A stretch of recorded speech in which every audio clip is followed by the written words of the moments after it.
Epoxy-based integrated feed-through technology is a proven, effective way to seal the wiring of in-tank fuel pumps while protecting against damage and corrosion. Douglas Electrical Components casts epoxy feed-throughs directly into the fuel pump to form a true hermetic seal around any wires that pass through the housing. Unlike traditional O-ring assemblies, integrated epoxy feed-throughs feature best-in-class resistance to all common fuels and chemicals.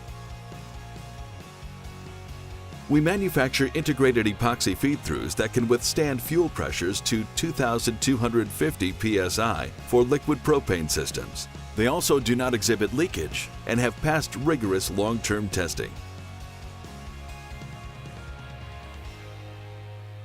Since integrated wire feed-throughs do not require snap rings or retainers, you can save as much as 25% on material and labor costs compared to O-ring wire seals.